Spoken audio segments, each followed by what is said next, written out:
"I'm sorry, ma'am," the woman said, voice sweet like syrup. "But this seat is reserved for one of our VIPs." Maya blinked. Seat 2A was clearly printed on her ticket, and yet her presence wasn't welcome. She glanced down at her boarding pass again. Seat 2A, first class, platinum priority. The seat was hers, no doubt about it. Her husband had insisted she take this flight alone. No security detail, no staff, just herself. "Enjoy the silence," he'd said that morning, kissing her forehead before heading off to a board meeting. It wasn't about the champagne or the plush leather seats. Maya didn't need luxury to feel important. But sometimes, silence was the rarest kind of luxury. A peaceful solo flight. That was all she wanted.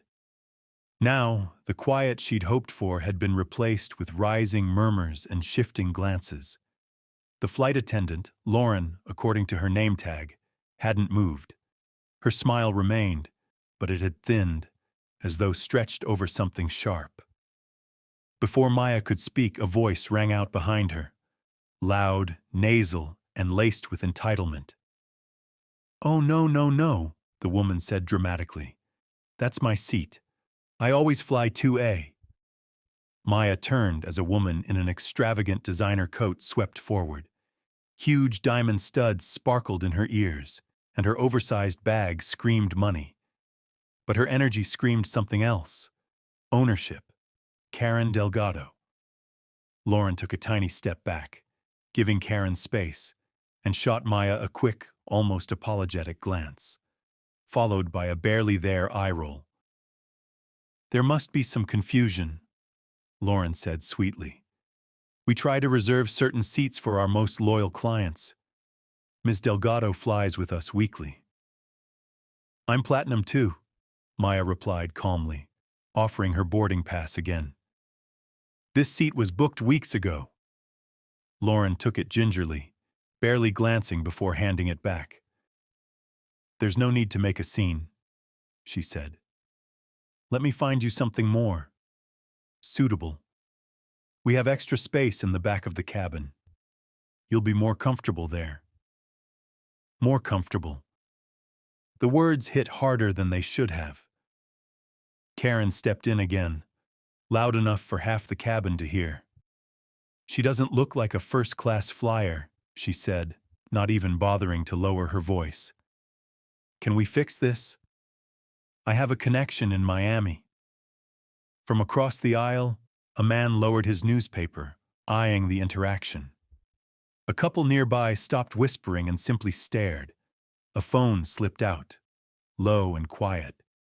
Someone was recording. Maya inhaled slowly. Her husband had taught her well. When people try to strip your dignity, hold it tighter.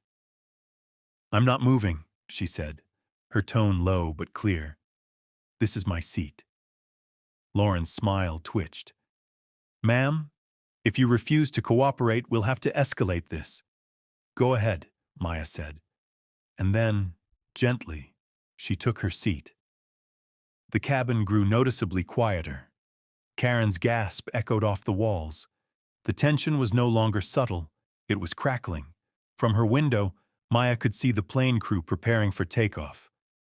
But inside, the storm had just begun. The cabin buzzed with low murmurs, the kind that carried judgment in whispers and sideways glances. Maya remained seated in 2A, her posture composed, her hands resting gently in her lap. But inside, her pulse was ticking like a metronome. Not from fear, she'd been through worse, but from the injustice curling tighter around her like a vice.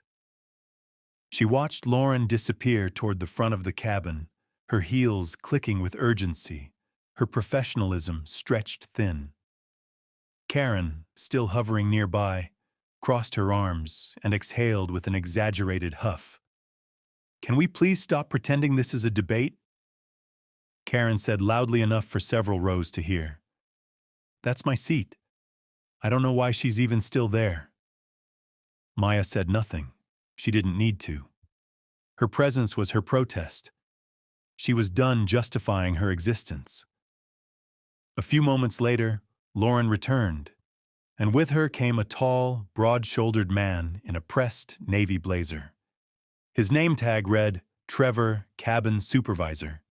His expression was stern, mechanical, like he was more used to giving orders than listening. "Ma'am," he began, his voice sharp and cold, "I'm going to ask you to vacate the seat. Now." Maya looked up, calm and direct. "Why?" "This seat has been reassigned to another passenger. We're asking for your cooperation." "I have a platinum reservation. The ticket says 2A. Trevor didn't blink. "That doesn't matter in this case." "It doesn't matter?" Maya echoed, her voice low and controlled. "So your policies allow you to override paid first-class seating at will?" He shifted slightly, caught off guard for a second, then recovered. "We're accommodating a high-value client. This isn't personal." "But it feels very personal," Maya replied. Karen stepped closer, her voice sugary and loud. "Sweetheart, don't make this harder than it needs to be. This isn't economy. You can't just show up and expect special treatment." Several passengers chuckled under their breath. A businessman leaned out from his seat and added, "She's holding us all up. Just move her already." Lauren placed her hand on the seat back beside Maya. "Ma'am, if you continue to refuse, we'll have to call security." "You do what you think is right," Maya said, her voice still even, her body still. Trevor's jaw tightened. "We don't want to escalate." "Then don't," Maya said. "Just let me sit in the seat I paid for." Karen scoffed, stepping back dramatically like she was the one being harassed. "This is absolutely ridiculous." Trevor leaned in slightly, lowering his voice. "Look, either you walk off this plane quietly, or we'll have you removed." Maya didn't respond. Instead, she reached slowly into her handbag, pulled out her phone, and placed it on the armrest, camera facing up. Lauren's eyes narrowed. "Are you recording us?" "I'm documenting," Maya said, "for my safety." Trevor exhaled harshly. "You're escalating this." "I'm protecting myself," Maya said, "because clearly no one else here will." Just then, a soft chime echoed through the cabin. Someone had pressed the call button. Across the aisle, a woman in her 50s gave Maya a small, encouraging nod before turning her gaze back to her book. The tension was shifting, just slightly, but it was enough. Trevor stepped back. "We're notifying the captain. Stay seated until further notice." Maya gave a single nod. As they turned away, Maya's hand rested on the phone. Her eyes stared straight ahead, heart pounding beneath her calm surface. They wanted her to back down, but they were starting to realize she wasn't going anywhere. Karen wasn't done. As Trevor and Lauren stepped away, whispering near the galley, she remained in the aisle, fuming. Her stilettos tapped against the floor in short, impatient bursts. She glanced around, eyes scanning for support. But the energy in the cabin had shifted. It wasn't on her side. Not completely. That made her anxious. Without warning, she pulled her oversized handbag into her lap and rummaged through it with loud, exaggerated motions. Passengers peeked up from their devices, some pretending not to watch while watching everything. Maya stayed seated, her phone still on the armrest, recording. Her face betrayed nothing, but her senses were sharp. She could feel the storm gathering again. Karen pulled out a slim envelope sealed in gold and then paused. She looked around, then leaned toward Lauren, who had returned and was now standing a few feet away, pretending to review a passenger manifest. In a voice just above a whisper, but not quiet enough, Karen hissed, "Get her out of that seat, or I swear I'll have your job. Do you understand me? She slipped the envelope into Lauren's hand, not even subtle. A man in row 3 caught the exchange. He shifted in his seat, slowly raising his phone, angling the camera over his tray table without drawing attention. Lauren froze for a split second, glancing down at the envelope, then quickly slid it into her jacket pocket. Her posture tightened.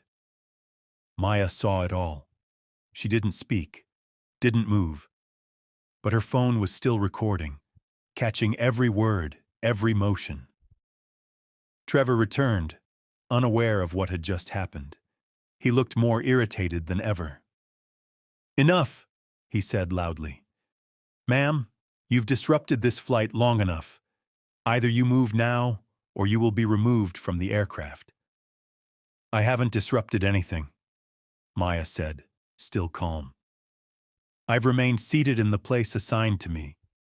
The only disruption is the one being created by your refusal to follow your own policy." A murmur rippled through the cabin. Another phone rose slowly into view from the opposite aisle. Trevor's eyes darted toward the cameras. He clenched his jaw, clearly aware of how bad this could look. Karen, realizing the attention wasn't playing in her favor, tried to flip the narrative. "This is outrageous," she barked. "I've spent hundreds of thousands flying with this airline. This woman just walked in here like she owns the place." "She owns a ticket," someone muttered from the back. Karen spun toward the voice, but couldn't find the speaker.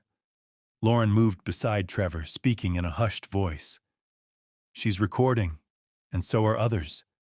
We're being filmed." Trevor's face paled slightly. He looked down the aisle and noticed at least 2 phones visible. One woman, pretending to scroll, had her camera open and clearly aimed their way. Maya reached forward and tapped her phone screen, confirming it was still rolling. She looked up, her voice low and clear. "You're threatening to remove a paying passenger from a paid first-class seat. With no policy violation, on camera? You sure you want to continue down this road?"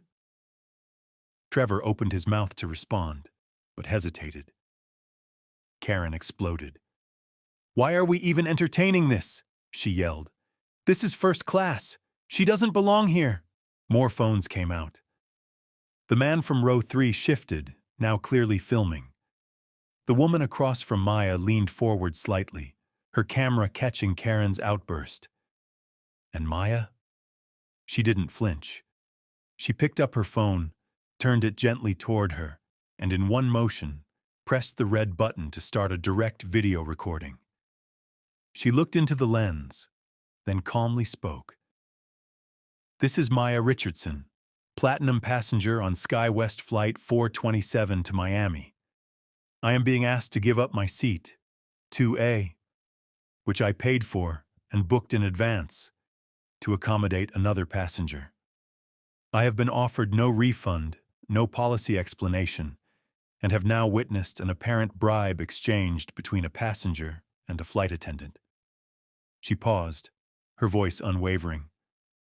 "I am remaining seated. I am not causing a disruption. I am simply refusing to be discriminated against." Lauren visibly blanched. Trevor's lips parted, searching for something to say. Before he could speak, a quiet chime sounded through the cabin. The cockpit door clicked, and then it opened. The cockpit door opened with a hiss, revealing a tall man in a crisp uniform.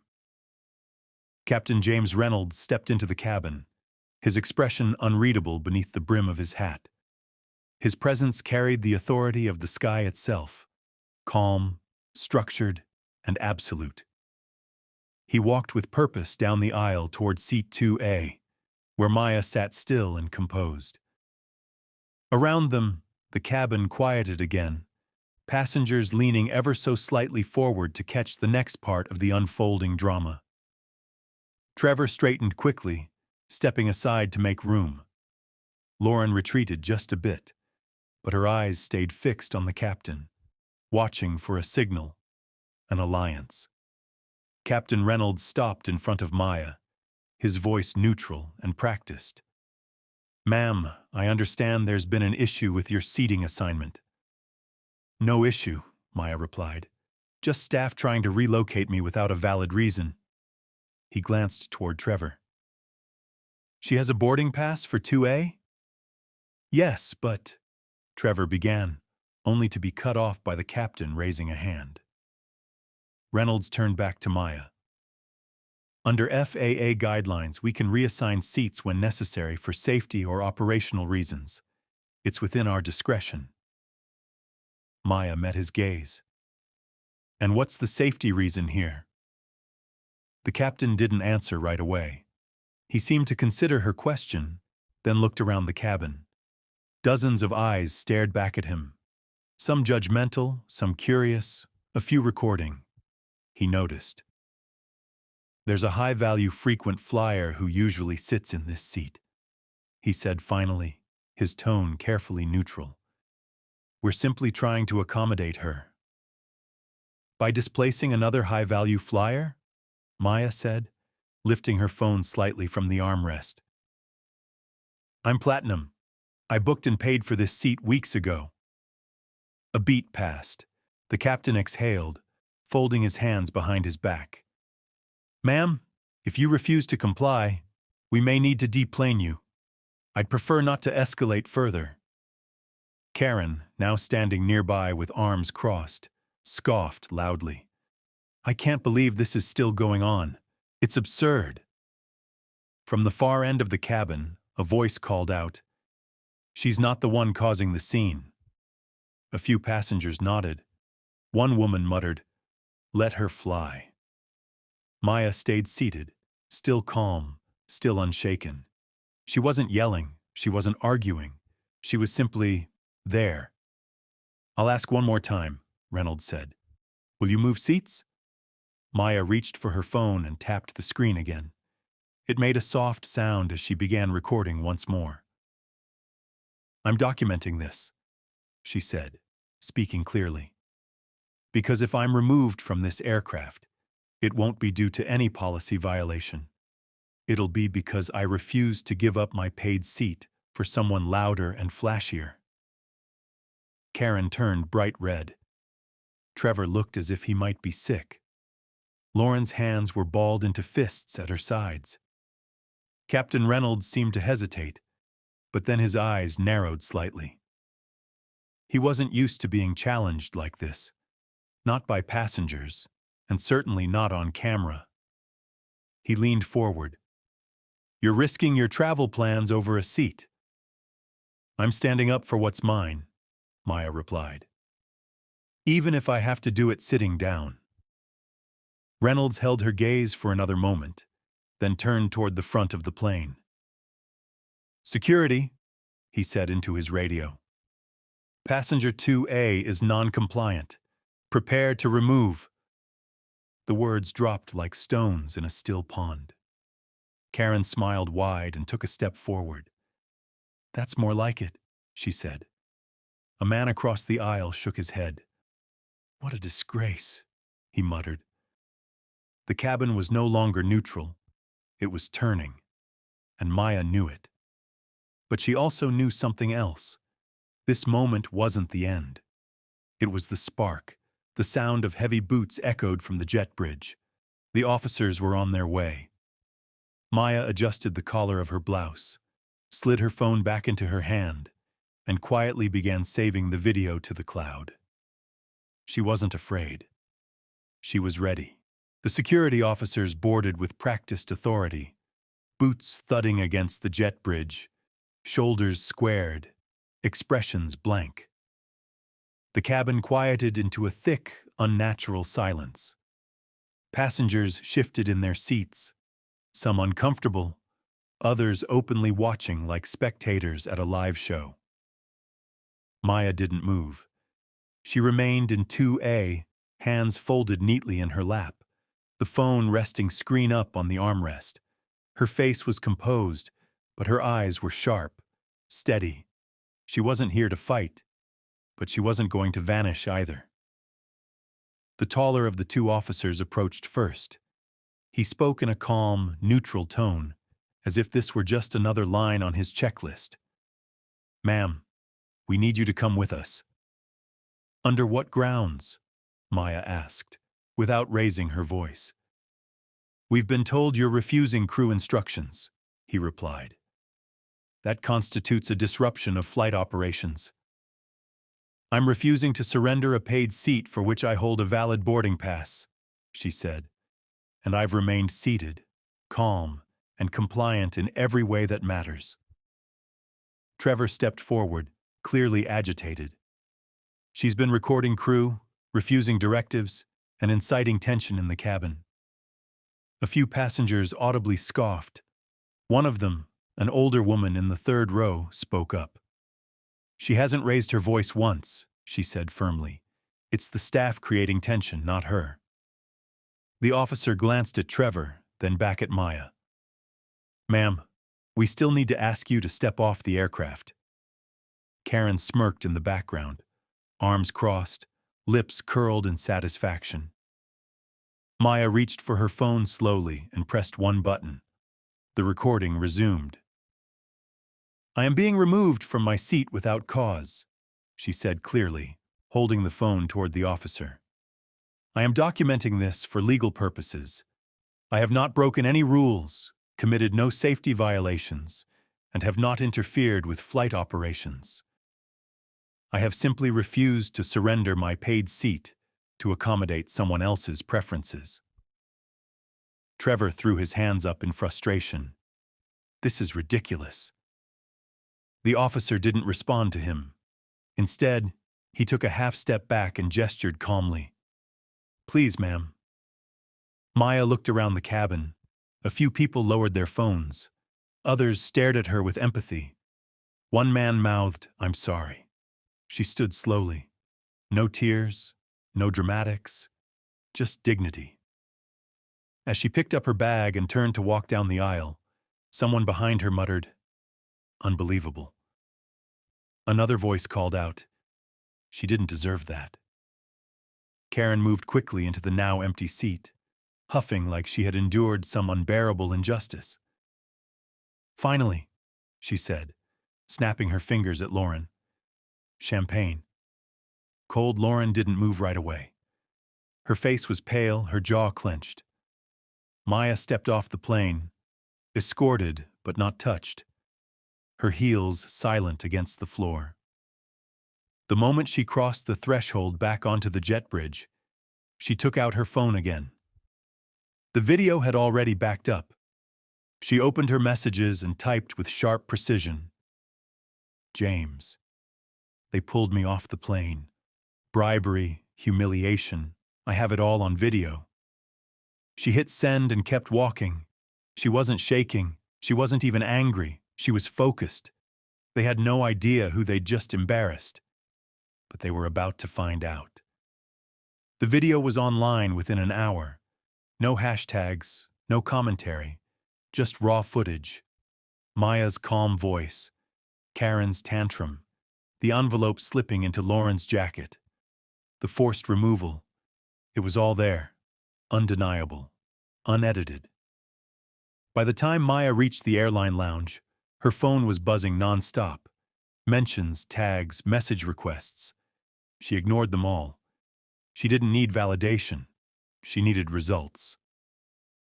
Her water sat untouched on the small table in front of her. Her gaze stayed on the departure screens. Though she wasn't watching for flights, she was waiting for one person. He arrived silently, as he always did. Tailored charcoal suit, dark tie, not a single crease. His presence turned heads, even in a place where executives passed through daily. James Carter didn't rush. He never did. His pace was measured, his expression unreadable. But Maya saw the tension in his jaw, the way his eyes swept her over in a single glance, checking for something she couldn't quite name. Damage, maybe. "You okay?" he asked, sitting beside her. "I'm fine," she replied. "Just tired." He nodded. "I saw the video." She turned to look at him fully. It's already spreading, isn't it? He pulled out his phone and turned it toward her. A news headline glowed on the screen. Platinum passenger removed for refusing to give up seat to VIP. Bribery allegation sparks uproar. Underneath it, the view count ticked higher by the second. Maya didn't flinch. I didn't plan this. I know, James said. He leaned back slightly, hands folded in his lap. But now that it's happening, I'm not going to let them bury it. She gave a small, tired smile. I figured you might say that. James tapped the screen once, sending a message. My team's already on it. Legal, PR, digital, and the board. Maya blinked. The board? James turned to her, his tone shifting into something steel-edged. I own 25% of SkyWest. Hidden through holding groups, yes. But I've got enough sway to pull every string they thought didn't exist. Maya stared at him for a beat. You never told me. You said you wanted independence. So I gave it to you. Quietly. He paused. But they dragged my wife off a plane like she didn't matter. They let someone bribe a flight attendant in public. They humiliated you. Maya leaned forward, resting her arms on her knees. I didn't want it to go public. I just wanted fairness. James nodded once. And you'll get it. His phone buzzed again. He glanced at it, then stood. They're scrambling already, trying to call a closed-door meeting with shareholders. They don't know I'm on my way. Maya stood with him. I'm coming. He hesitated. Are you sure? She met his eyes, unwavering. They did this to me. I'm not hiding from it. James gave her a look that was part admiration, part concern, but he didn't argue. Then let's go, he said. As they walked through the lounge together, a nearby passenger looked up from their phone and did a double take. Another pointed discreetly. Someone whispered Maya's name. She didn't break stride.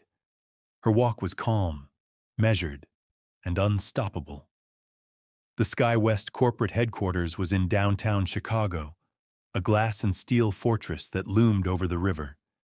Inside, chaos reigned. Executives rushed through hallways, phones glued to their ears, voices tight with panic. The video had hit 10 million views by noon. News anchors replayed it on a loop. Hashtags had taken over every social platform. Seatgate, SkyWest scandal, Maya matters. In the boardroom on the 42nd floor, the temperature was colder than the air conditioning. CEO Marcus Williams stood at the head of the long glass table, sweating through his collar despite the chill. She's married to James Carter, one of the legal advisors said again, his voice higher than usual. The James Carter, venture capital, tech holdings, real estate empire. He owns 25% of this company through 3 different trusts. This isn't just a PR nightmare. It's a financial one. Why the hell didn't we know? Williams snapped, slamming a palm against the table. Why wasn't this flagged? Why wasn't she flagged? She's never flown under his name, another exec said, flipping through files.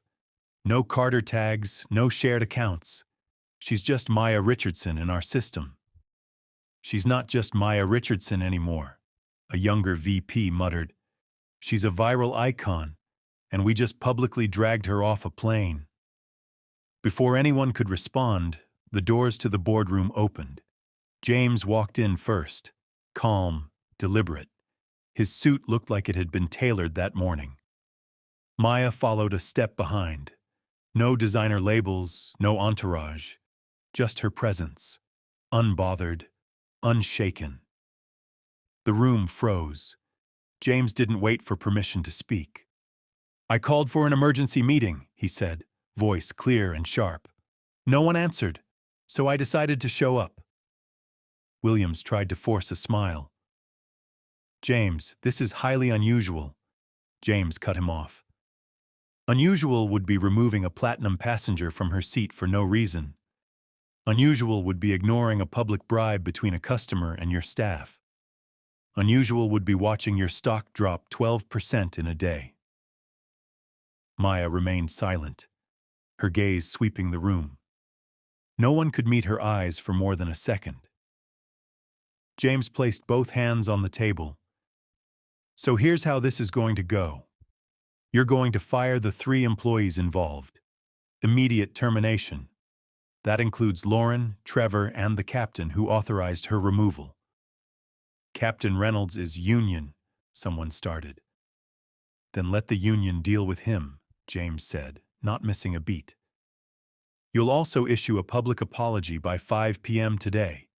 Clear, concise, and signed by your office. Williams swallowed hard. And if we refuse? James leaned forward just slightly, his tone dropping. Then I sell every share, publicly, loudly, and I take the media along for the ride. The silence was deafening. An analyst in the corner pulled up a live ticker on his tablet. We're already bleeding. Another sale could crush the stock further.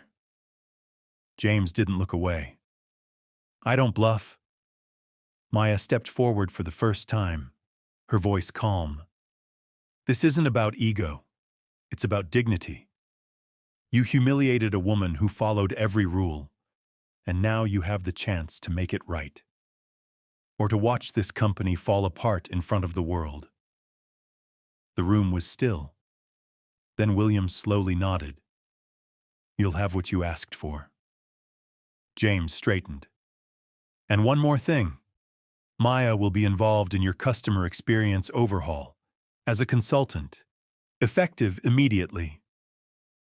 That made a few heads snap up. She understands what real service looks like, James said. And you clearly don't. No one objected. Not anymore. Maya didn't smile. She didn't gloat. She simply turned, walked out of the boardroom, and let the doors close behind her. This wasn't revenge. It was restoration. 3 days later, the press conference was held in the Sky West Media Room, an expansive space designed for polished presentations and investor updates, not public apologies. But today, it was full. Reporters lined every seat. Cameras rolled from every angle. The whole country was watching. Marcus Williams stood at the podium, pale under the harsh lights. Gone was the polished CEO tone. He sounded subdued, almost uncertain. We failed, he said, eyes scanning the room without focus. What happened to Maya Richardson on Flight 427 was unacceptable. It violated not just company policy, but the very values we claim to uphold. The apology wasn't short. It was scripted, clearly vetted by legal, but it hit every key point. Public commitment to retraining, immediate termination of the involved staff, a formal investigation into bribery allegations, and perhaps most surprising, a new leadership initiative for guest experience, led by none other than Maya herself. Maya stood to the side, not at the podium. She hadn't come for the spotlight, but when the cameras shifted toward her, she didn't flinch. She met the moment without a flinch, her calm presence steadying the room in a way no statement ever could. After the conference ended, reporters flooded online with headlines that varied from rage to redemption. Sky West scandal ends in corporate shakeup, read one. Passenger turned power player, read another. Behind the scenes, real changes were already underway. James moved through the headquarters like a quiet storm. Meetings with department heads, strategy sessions with HR. A full 48-hour operational halt was initiated, unprecedented. Planes grounded, schedules rerouted, thousands of employees undergoing emergency training. Some executives pushed back. You can't stop an airline, one argued. James looked at him flatly. Watch me. And they did. Maya took her new role with a mix of determination and restraint. She wasn't interested in power plays or revenge. Her mission was culture, clarity, humanity. She met with cabin crew, sat with call center teams, listened to passengers, those who had stories just like hers but no cameras to record them. She took notes. She asked questions. And when they pushed back, some did, she answered not with rank, but with understanding. At one point, a flight attendant asked, "Why you? Why now?" Maya paused for a long moment before responding. "Because I know what it feels like to be seen as a problem instead of a person. And because if I don't do this now, someone else will get treated the same, or worse." Word spread through the company faster than any memo. She wasn't just a figurehead. She was present. She was real. And quietly, Sky West began to shift. There were still critics, still friction. But something deeper had changed. The fear that once hovered among staff, the fear of passengers like Karen, was being replaced with a new kind of accountability. By the end of the week, employee forums were flooded with stories, some hopeful, some raw. But they were talking, and that was the beginning of something they hadn't had in years. A voice. Maya stood by the window of her temporary office on the 26th floor one evening, watching the city lights flicker like stars below. James entered without knocking, a coffee in one hand, his jacket slung over the other. "You changed the headline," he said quietly. She turned to him. "It wasn't the one I wanted, but I'll take it." James handed her the coffee and sat beside her. "You know this won't be the end of it," he said. "This industry forgets quickly." "Then I'll remind them," Maya said. He smiled. "That's my girl." They didn't say anything for a while. They didn't need to. Outside, the night moved on. Inside, something new had begun. Lauren sat in the HR waiting room with her hands clenched tightly in her lap. The fluorescent lights overhead made everything feel harsher. Her makeup too sharp, her uniform too stiff, her silence too loud. Across from her, Trevor stared at the floor, his jaw set, a muscle twitching in his cheek. Neither of them spoke. They hadn't since arriving. Captain Reynolds was called in first. He rose slowly, adjusted his sleeves, and walked into the conference room with the forced calm of someone bracing for impact. The door clicked shut behind him, leaving Lauren and Trevor alone with the silence. A few minutes later, HR called for Trevor. He stood, glanced briefly at Lauren, and walked in without a word. The door closed again. Now it was just her. She stared at the clock on the wall. Every tick sounded like a countdown. By the time she was called in, the pressure had built into something unbearable. Inside, the room was stark. A long table, 2 HR representatives, a legal advisor in a gray suit, a camera recording the meeting. Everything clinical, controlled. "Lauren Miller," the woman on the left began. "We're here today to discuss your conduct on Flight 427. Lauren nodded. "I understand." The woman leaned forward. "You've been with the company for 6 years. You've received commendations for service. And yet, what we saw on that footage, your tone, your decisions, your acceptance of what appears to be a bribe, violated every standard this company claims to uphold." Lauren swallowed. "It wasn't a bribe. It was pressure from the passenger. I didn't ask for it." "But you didn't report it. You didn't refuse it. You used it to justify removing another passenger from a seat she paid for." Lauren looked down. "I made a mistake." The man across the table interjected. "You made several. And because of those choices, the company is terminating your employment effective immediately." The words hit harder than she'd expected. She thought she'd prepared, but there was no preparation for that kind of finality. "Can I appeal?" she asked quietly. "You're free to pursue external legal counsel," the woman replied, "but the decision is final." They slid a folder across the table. Papers, release forms, severance details. Lauren didn't cry, but her hands shook as she signed. She left the room without speaking to Trevor, who was now sitting alone in the hallway, pale and slumped in a chair, eyes glazed over.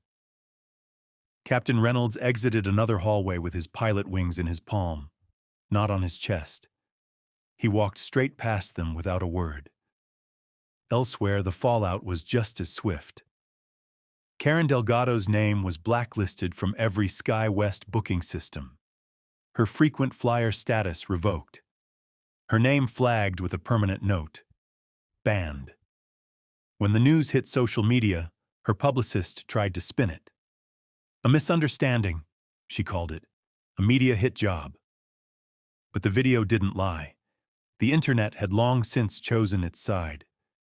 Karen's sponsors dropped her. A luxury luggage brand deleted all traces of their partnership. Invitations to galas and industry events disappeared. Her name became synonymous with entitlement. She tried to post an apology video, teary-eyed, sitting in her living room. But the comments were merciless. It was too late. She had become a symbol, and not the kind anyone wanted to represent. Back inside SkyWest, the atmosphere was changing. Staff were quieter, more alert. Policies were being rewritten. Ethics sessions were mandatory. Flight attendants whispered about the firings like legends, cautionary tales told in break rooms. Some called it overkill. Others called it overdue. James watched it all unfold from the top floor. His approach wasn't loud. He didn't give speeches or hold court. He just made sure people knew he was watching. Maya, meanwhile, stayed close to the ground. She met with displaced employees, not with sympathy, but with clarity. She wanted them to understand, not just what had happened, but why it mattered. "They didn't fire you because of one bad day," she told Lauren in a quiet, private meeting later that week. "They fired you because that day showed who you really were when no one was supposed to be watching." Lauren didn't defend herself. She just nodded. "I see that now." Maya stood. "Then take it as a lesson, not a sentence." As she left the room, Lauren stared at the closed door for a long time, unsure if she'd been punished or given a chance to begin again. And that question would follow her for a long time. The rollout of the SkyWest transformation began in an auditorium packed with more than 400 employees. Pilots, flight attendants, customer service agents, and ground crew. They sat in rows beneath soft white lights, murmuring among themselves as a presentation screen lit up with the words, "The SkyWest Reset." Marcus Williams walked to the podium first, but his speech was brief. The energy in the room had shifted. He wasn't the one they came to hear. When Maya stepped on stage, the murmurs stopped. She didn't wear a suit, no title pinned to her jacket. Just a simple blouse, a microphone clipped to her collar, and the quiet authority of someone who had lived through the policy failures she was now trying to fix. She looked out over the audience.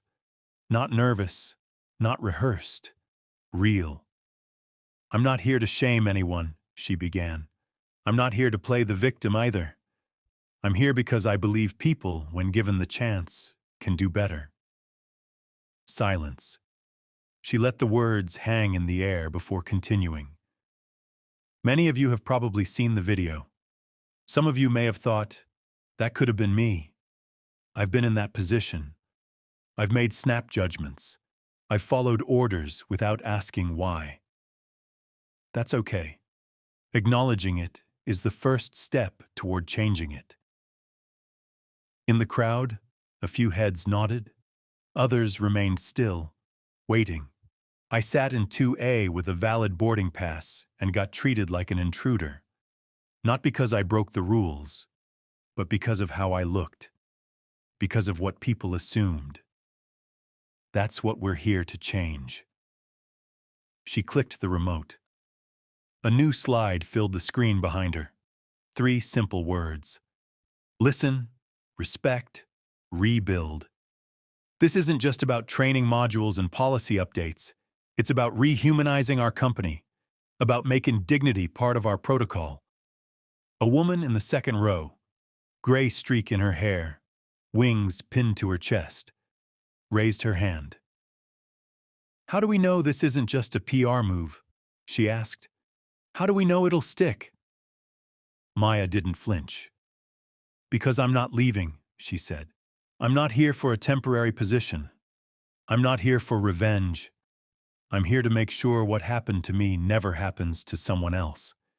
And I've been given full authority by the board to do it." A few claps followed, then more. By the end of the session, the room was applauding, not loudly, not theatrically, but with something more meaningful. Respect. After the presentation, Maya stayed behind, greeting employees one by one. Some wanted to apologize. Some just wanted to say thank you. Others asked hard questions, and she answered them all without flinching. Later that evening, she and James returned to the office.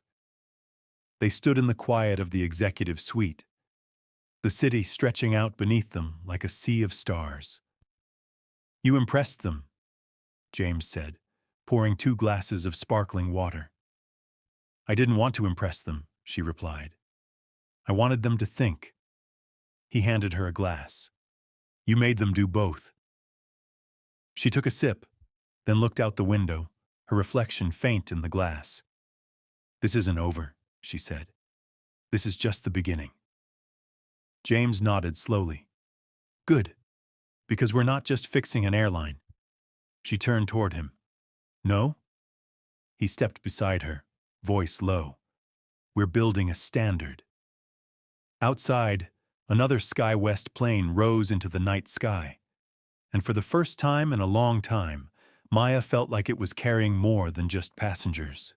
It was carrying purpose.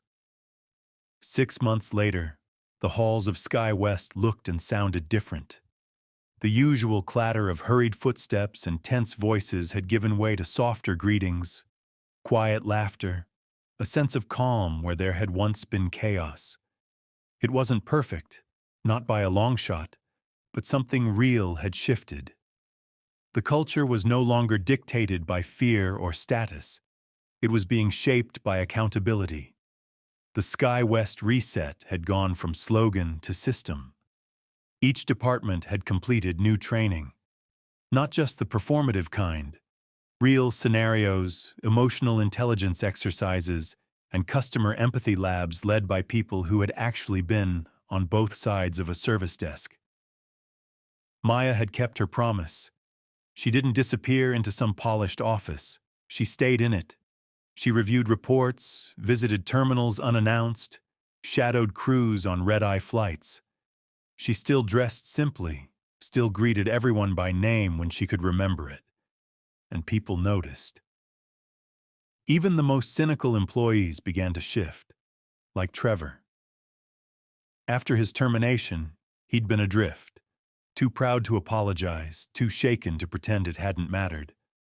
But eventually, he enrolled in a hospitality leadership course on his own. And when Maya heard, she didn't send congratulations. She showed up. One evening after class, he walked out of the building and found her waiting near the parking lot. "You didn't have to come," he said, his voice low. "I did," she replied. "You're doing the work. That matters." He nodded slowly, unsure what to say. Eventually he offered, "I didn't see it back then. Any of it." "I know," she said. "And now?" He looked at her, eyes steadier. "Now I do." They stood in silence for a while. Then Maya turned to leave. "Keep going," she said. "This time for the right reasons." Elsewhere, Lauren had taken a customer support role at a small regional airline. It wasn't glamorous. The hours were long, the headset rubbed behind her ears, and she dealt with more angry callers than she could count. But it was honest work. And for once, she was listening more than speaking. One day, a caller lashed out in frustration over a canceled flight. Instead of rushing through the script, Lauren paused and said, "I've been on the other side of that. I get it." The caller quieted. That was new. Even Captain Reynolds, after a suspension and intense arbitration, had agreed to return, but only as a training supervisor. He now sat in flight simulation labs, teaching young pilots not just how to fly, but how to lead. He'd stopped talking about protocol as if it were law. Now he talked about judgment. Karen, on the other hand, had vanished from headlines. Her social media accounts had been scrubbed. Her business contacts, once steady, evaporated overnight. The lawsuit she hinted at never came. Her legal team likely warned her the footage was too damning. Last anyone heard, she'd quietly moved out of state. Her silence was its own kind of sentence. Maya didn't spend much time thinking about Karen. Not out of forgiveness, but because the work ahead demanded too much of her to waste energy on the past. SkyWest's quarterly reports came in stronger than expected. Customer satisfaction was up by double digits. Staff retention had improved. Investors, once wary, now leaned into the narrative. Reputation rebuilt from scandal, led by a woman who hadn't planned to lead anything. One morning, as she walked through Terminal B, a young gate agent flagged her down. "You're her, right?" the woman asked. "Maya?" Maya nodded. "My sister sent me the video," she said. "Watch how she stays calm. Watch how she doesn't let them shrink her." "I watched it 5 times. Maya smiled. "And now you work here?" The agent grinned. "Day 3. Maya extended her hand. "Welcome." As she walked away, her phone buzzed. A text from James. "Lunch? I miss your face," she smiled and typed back. "Give me 20 minutes. I'm finishing a walk." And she was. Not just through a terminal, but through the legacy she was quietly, powerfully building. One day, one policy, one person at a time. The sun streamed through the wide glass windows of the SkyWest headquarters as Maya stepped into the boardroom one last time. The atmosphere was different now. Warmer, lighter, no tension, no stares, just quiet respect. A few executives stood when she entered, not out of formality, but out of something more genuine. Marcus Williams met her at the head of the table. He looked older, not in years, but in understanding. The last 6 months had reshaped him too. "Passenger satisfaction is up 15%, he said, handing her a report. "And complaints? Down by nearly half. We've never had a quarter like this." Maya flipped through the pages but wasn't reading. She already knew the numbers. She felt them every day, in the way employees walked with more confidence, in how passengers smiled instead of sighed, in the way silence on a plane no longer felt like judgment. "You didn't just save us," Marcus said. "You rebuilt us." Maya shook her head gently. "I didn't do it alone." "But it started with you," he said, "and it changed everything." She didn't respond right away. Instead, she walked to the window and looked out over the tarmac. A SkyWest plane taxied slowly across the runway. It looked the same as it always had, but she knew better. It carried a new story now. Behind her, James entered the room without announcement. He never needed one. He walked over, kissed her on the cheek, and stood beside her. "How does it feel?" he asked softly. Maya kept her eyes on the sky. Like a chapter ended, and another one's waiting. He handed her a small envelope. She opened it carefully. Inside was a handwritten note. Director of Customer Integrity. Final report approved. Position to be retired in honor. She turned to him, raising an eyebrow. You're retiring the role? He nodded. Because you proved we don't need a title to do the right thing. We just need the standard. She folded the note and slipped it into her purse. As they walked out of the boardroom together, employees along the corridor clapped, not in a staged way, but in a quiet, grateful rhythm. Some smiled, some simply nodded, and Maya acknowledged each of them with a glance, a touch to her heart, a smile that said, "Thank you." Outside, the day was bright and clear. James opened the passenger door of their car. Maya slid in, smoothing her dress as she settled into the seat. He joined her, took her hand. "So," he said as they pulled away from the building. "Where to next, Director?" She laughed softly. "No more titles, remember?" He grinned. "Fine. Where to next, Maya Richardson Carter?" She looked out the window, thinking for just a second. Then she turned to him, eyes bright, voice certain. "Somewhere we can build something good." And with that, the car turned onto the main road, driving forward into a future she hadn't asked for, but one she had earned, piece by piece, moment by moment. Not through force, but through grace. And no one would ever doubt her place again.